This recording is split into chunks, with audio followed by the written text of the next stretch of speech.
You want more new patients. You spend money to get more new patients. You do all this marketing. You're concerned about it. You're measuring it. You're bragging to each other about it, or you're desperate for more new patients. And here's the ugly truth.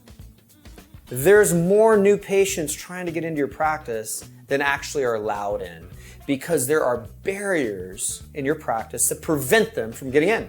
These are patients you paid for. These are patients you desperately want. These are patients that change the course of your career if you could have them every month. But your barriers, whether you know it or not, are keeping them out.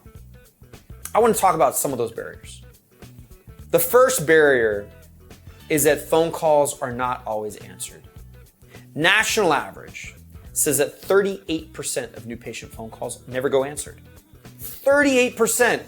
And what happens is patients call, you don't answer their call. They don't keep calling you for days until you answer.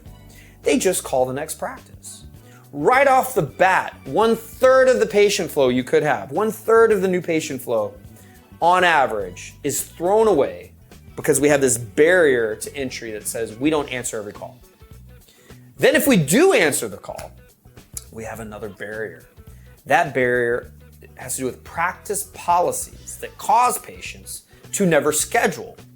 So now we answered their call, but we have policies like we don't accept MedLife, or we don't see kids under the age of 3, or we're not open on Fridays, or we're not open after hours, or we charge $393 for a checkup and a cleaning for a private pay patient. All of those things are policies that negatively impact the conversion into an appointment.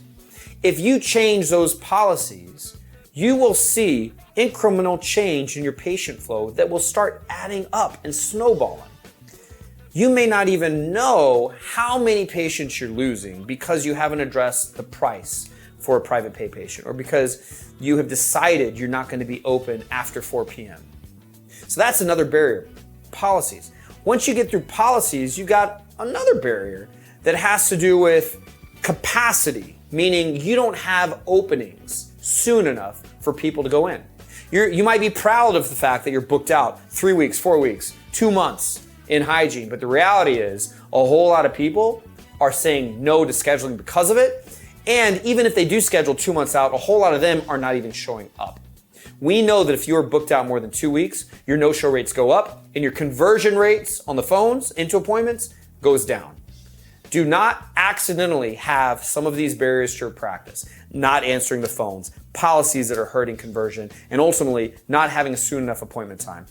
Those 3 things, study them, know your numbers, understand the systems it takes to fix them, and watch your patient flow grow and grow for the rest of your career.